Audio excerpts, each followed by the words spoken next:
Radio.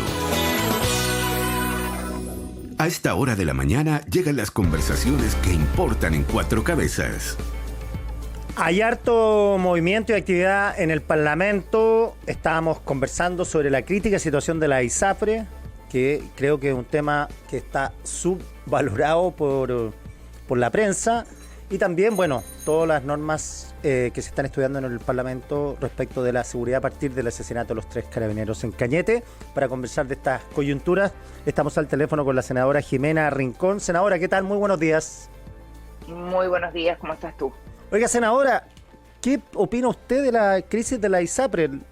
Estamos a puertas que se cumpla el plazo y hay críticas, estaba leyendo las críticas de Juan Luis Castro, que es senador oficialista, respecto de la improvisación del gobierno y que no ha tenido una respuesta concreta de cómo va a ser el sistema de devolución de excedentes y qué va a pasar si las ISAPRES quiebran, como se dijo el viernes. Mira, la verdad es que yo no sé si recuerdas que hace más de un año, junto al senador Walker, el senador Macay y el senador Chaguán, presentamos una reforma constitucional para enfrentar esta situación, producto justamente del fallo de los tribunales. Y circuló una minuta desde la SECOM que nos decía que estábamos haciendo un salvataje a las ISAPRES, que estábamos pidiendo que se pasara plata del fisco a las ISAPRES, que estábamos defendiendo a la industria y un largo etcétera, todo falso y mentira. Tuvieron que salir de hecho a desmentirlo. Y lo concreto es que pasa el tiempo a puertas de efectivamente cumplirse el plazo renovado, porque además hay que decirlo, renovado para legislar, y vemos que la ley corta sigue ahora en comisión mixta. El gobierno no ingresó las indicaciones que debía haber ingresado la semana pasada. Dicen que van a ingresarlos esta semana y por eso mismo, ¿no es cierto?, ha sido criticado, tal como tú lo señalas, por sus propios parlamentarios, por la urgencia de esta ley. Ahora, la ministra desdramatizó no haber ingresado esas indicaciones y de todas formas el gobierno presentó las ideas que iban a contener las mismas y que se conversaron la semana pasada. Ahora yo creo que el gobierno se ha atrasado más de lo necesario en la tramitación de este tema. Creo que además se ha ido por el ámbito legislativo, traspasándole al Congreso la responsabilidad de lo que debió haber hecho el superintendente que se excusa o se escuda en no tener legislación para... Yo creo que ahí hay una mirada que a mi juicio, y esto es un tema personal, no es correcta, pero lo concreto es que si esto no se soluciona vamos a tener una quiebra de las ISAPRES, con eso no va a haber devolución posible a los afiliados, pero lo más grave aún, a mi juicio, es que las personas que están en FONASA, que hoy día logran sus prestaciones en las clínicas, no van a poder encontrarlas. ¿Por qué? Porque al caer las ISAPRES caen también las clínicas. Y esto lo dijo el presidente de la Asociación de Clínicas, ex superintendente de Seguridad Social, Javier Fuenzalía, un hombre que no es de derecha, un hombre que es del mundo socialista. Por lo tanto, nadie podría cargarle, ¿no es cierto?, un juicio ideológico de defensa de una industria que el propio gobierno no quiere. Sí, es bien dramática la situación, usted lo menciona. Además se mencionaron 2 ISAPRES con los riesgos que tiene mencionar los nombres, Banmaker y Cruz Blanca, porque hoy día puede haber una corrida, porque esto fue el viernes, una corrida de gente que se vaya a cambiar. De hecho, yo estoy en una de las 2 y estoy pensándolo.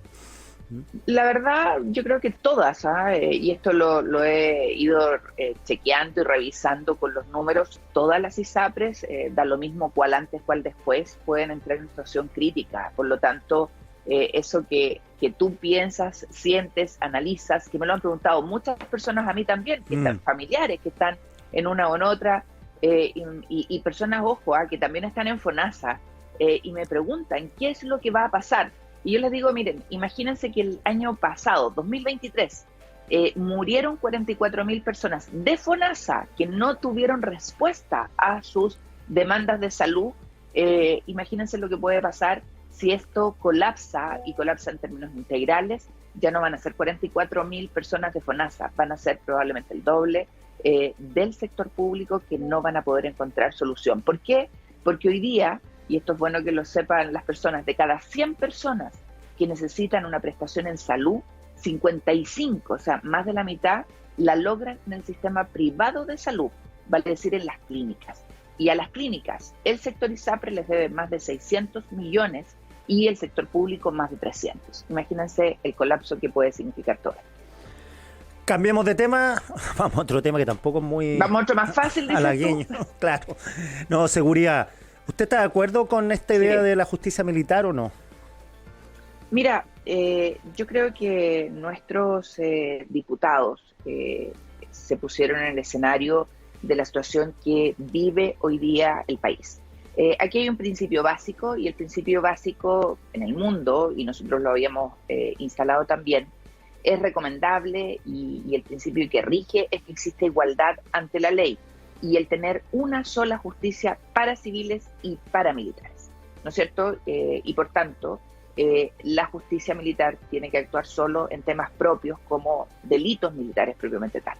Ahora, no es menos cierto también, y ahí yo me pongo en el lugar de los diputados y la discusión que se dio esta semana que terminó, que frente a la situación de grave inseguridad que vive nuestro país, y mientras ello no sea superado, obviamente tenemos que dar las mayores garantías posibles a quienes actúan en el campo de la seguridad pública, y sobre todo cuando lo hacen bajo estados de excepción constitucional y en los demás casos que la indicación, ¿no es cierto?, que se discutió señalaba. Y en ese sentido, obviamente, los diputados entendían como recomendable aprobar que militares y carabineros en las situaciones contempladas en la ley sean juzgados por justicia militar y los civiles involucrados en esas situaciones por la justicia civil, dotando obviamente de toda la rigurosidad del caso en el análisis de la justicia bajo la perspectiva militar de cúmulo de actos de violencia. Este es un tema súper complejo, no es fácil de entender, porque estamos hablando de una discusión que aún se da en un marco de no superar lo vivido en el pasado en nuestro país. Pero también tenemos que entender que los contextos son distintos, no solo en Chile, sino que en el mundo. Y cuando nosotros les estamos pidiendo a los militares que intervengan en situaciones de orden y seguridad pública, no en estados de guerra, no en estados, ¿no es cierto?, para los cuales fueron educados los militares, la pregunta es que uno se hace, bueno, ¿qué garantías les vamos a dar de que cuando intervengan en esos escenarios que no son los propios de ellos, van a tener resguardo y no van a terminar siendo perseguidos y juzgados por una justicia civil que tiene otros códigos y otros parámetros? Y el tema entonces se vuelve muy, muy complejo, y es lo que vamos a tener que resolver en el Senado de la República. Ahora, en este caso, las discusiones, la forma es fondo, y a qué voy, es que, ¿qué le parece que se haya autoimpuesto el Parlamento, obviamente atendiendo al contexto, después de la muerte de los 3 carabineros, se haya autoimpuesto legislar rápido cuestiones que se podrían haber legislado en tiempos de calma, mucho antes, y eso que quede como moraleja, me imagino, porque, por ejemplo, la ley de inteligencia está del 2018, la ley de RUF está desde abril del año pasado, y había habido 6 meses en donde no se habló ni una letra de RUF, y precisamente lo estamos viviendo en Suiza, estamos viviendo en un país que tiene bastante criminalidad. Entonces, no hay un mea culpa del Parlamento respecto de los tiempos que se están demorando en legislar. Mira, yo lamento que esto termine siempre en el Parlamento, porque aquí el Ejecutivo es el que tiene que asumir la responsabilidad, y sus parlamentarios, ojo, los parlamentarios de gobierno, básicamente Frente Amplio, Partido Comunista, porque efectivamente estas leyes llevan tiempo en el Parlamento, pero si tú revisas lo que ha sido la tramitación, por un lado no han tenido las urgencias que se necesitaban, y las urgencias, yo fui ministro Sexpress, así que créeme que de esto sé, no ha tenido las urgencias que debieran ponérsele a estos temas para estar priorizados en la agenda, y por otro lado ha tenido un rechazo permanente de los parlamentarios de gobierno. Incluso, y tú te puedes acordar en materia de reglas de uso de la fuerza, la famosa RUF, porque estamos acostumbrados nosotros a hablar en sigla y la gente no entiende muchas veces de qué hablamos. Incluso en materia de reglas de uso de la fuerza, unas indicaciones que tuvieron harta notoriedad pública gracias a la prensa, en que se señalaba que cuando se fuera a intervenir, había que preguntar si eran migrantes, si eran mayores de edad, si eran personas con una orientación sexual específica. Y uno dice, perdón, ¿de qué estamos hablando? Si aquí lo que estamos hablando es cómo uso la fuerza frente a un acto de violencia, ¿no es cierto?, de delito, un acto delictual. Y cosas como esa, al final del día, y conociendo a los personajes, ministros, legisladores, uno dice, perdón, o me están tomando el pelo, o simplemente quieren demorar esta discusión y no avanzar legislativamente. Y eso tú lo puedes ver en la ley de inteligencia, en reglas de uso de la fuerza, en la ley antiterrorista y en un largo etcétera. Entonces, esto de que se legisla rápidamente, yo creo que no es efectivo.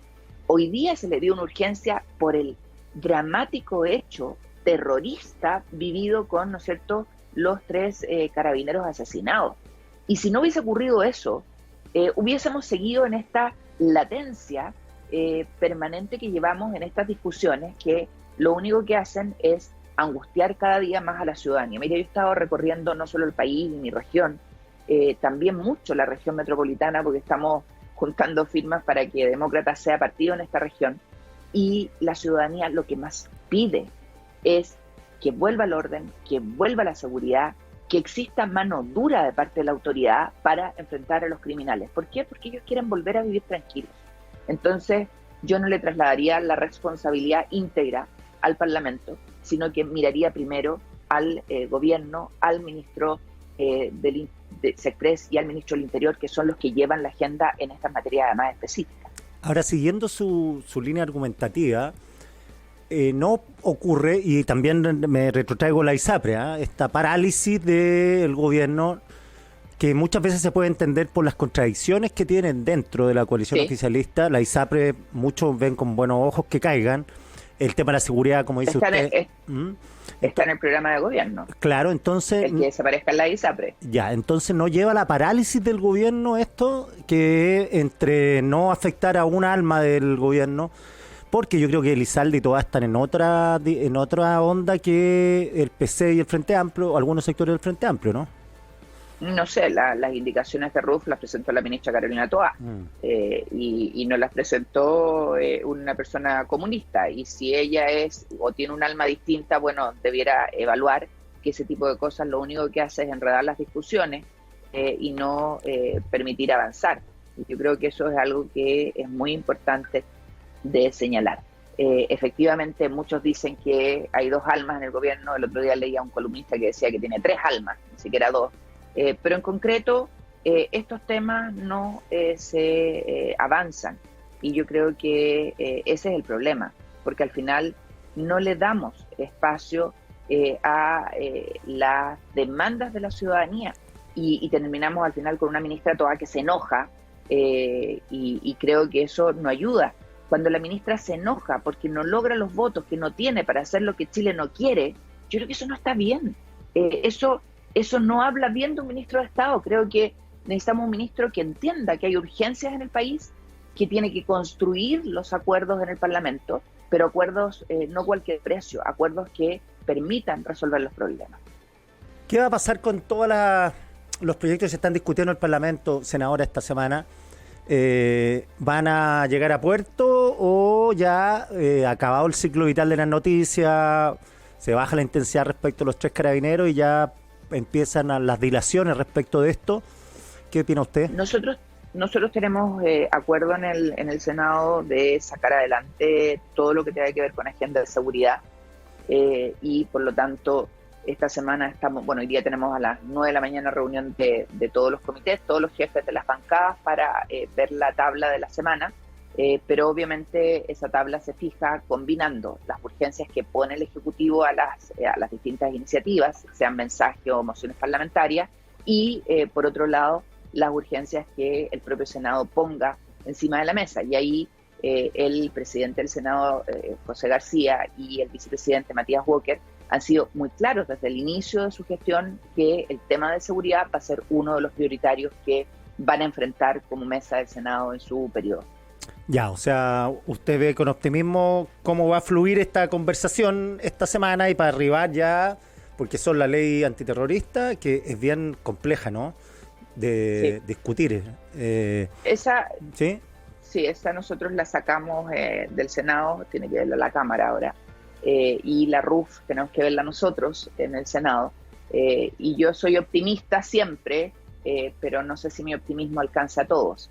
Al menos yo voy a poner todo lo que esté de mi parte para que avancemos en dar respuesta a la ciudadanía y a nosotros como responsables de un tema que es eminentemente responsabilidad de quien gobierna, en este caso del presidente de la República y sus ministros y ministras.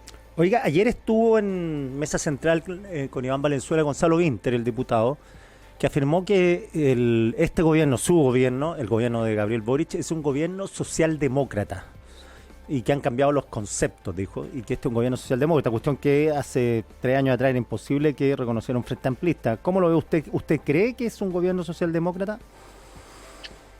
Yo creo que el presidente Boric efectivamente intenta regularse y acercarse hacia la socialdemocracia. Tiene algunos ministros que son cercanos a la socialdemocracia.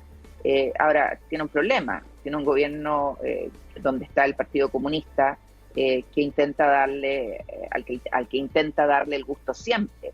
De hecho, el fin de semana el Partido Comunista se fue en contra del propio presidente en el tema Cuba, ya sobre la democratización de Cuba, y el presidente no les dice nada, incluso los defiende a toda costa, como cuando nosotros dudamos del origen del crimen del teniente Ojeda, que probablemente termine siendo, ¿no es cierto?, como señalamos nosotros dentro de las hipótesis, un crimen del gobierno venezolano, y nos tildaron de anticomunista. El propio presidente salió a defender al Partido Comunista.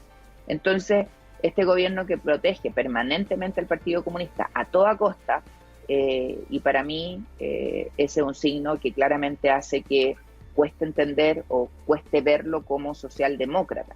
Y todos los días yo veo o espero que el presidente español, no sé si lo leíste ayer, sí, el expresidente español, tenga la razón y el presidente Boric converja efectivamente hacia un gobierno social de la socialdemocracia. Pero la verdad es que esto se contradice todos los días también con la acción del propio presidente. Senadora Rincón, 1.000.000 de gracias por esta conversación. Que tengan muy buen lunes. Muchas gracias a ti igualmente y para todos y todos que sea una buena semana. Chao. Información con perspectiva, para una mirada más objetiva.